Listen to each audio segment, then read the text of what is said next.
ایک رات سلطان محمود غزنوی کو کافی کوششوں کے بعد بھی جب نیند نہیں آئی تو وہ کہنے لگے کہ لگتا ہے کہ کسی مظلوم پر آج کوئی ظلم ہوا ہے۔ تمام لوگ گلیوں میں پھیل جاؤ اور اگر کوئی فریادی نظر آئے تو اسے میرے پاس لے آؤ۔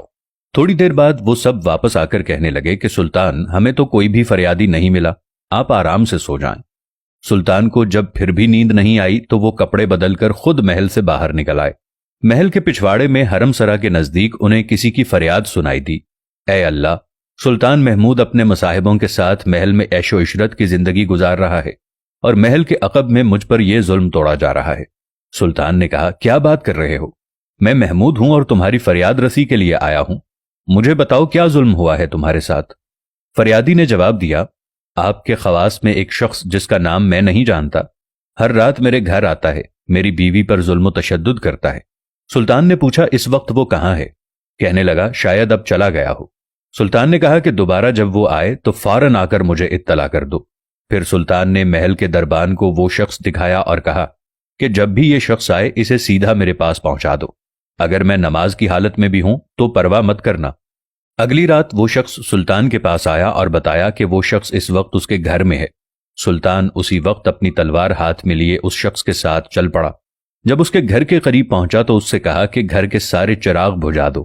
پھر اندھیرے میں ہی اس کے گھر گھس کر اس شخص کا سر تن سے جدا کر دیا۔ پھر سلطان نے حکم دیا کہ چراغ روشن کر دو۔ سلطان نے جب اس شخص کا چہرہ دیکھا تو سجدے میں گر پڑا۔ پھر گھر کے مالک سے کہا کہ اگر کچھ کھانے کو ہے تو لے آؤ، مجھے بہت سخت بھوک لگی ہے۔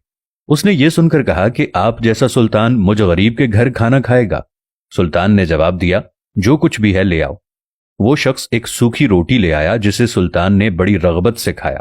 وہ شخص سلطان سے پوچھنے لگا کہ چراغوں کو بجھانے، سجدہ کرنے اور روٹی طلب کرنے کے پیچھے آخر کیا ماجرا ہے؟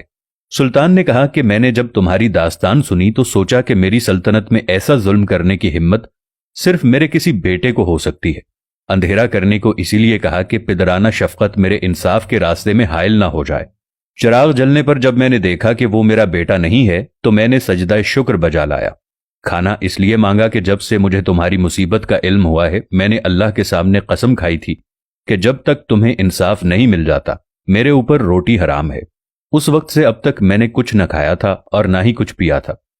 تاریخ کہتی ہے کہ جب حکمران ایسے ہوں گے تو اس وقت اس کی قوم بھی ترقی کرے گی، اور آج ہم پاکستان کے لیے خداوند کریم سے دونوں ہاتھ پھیلا کر یہ دعا کرتے ہیں کہ اے میرے پاک پروردگار، پاکستان اس وقت تنزلی کی راہوں پر گامزن ہے۔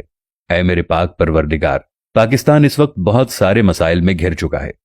میرے پاک پروردگار، ہمیں بھی عادل حکمران نصیب فرما جو پاکستان کو سیدھی راہ پر لگا دیں۔ میرے اللہ، تو قادر ہے، تو رحیم ہے، تو پاکستان کو عادل حکمران نصیب فرما۔ آمین یا رب العالمین۔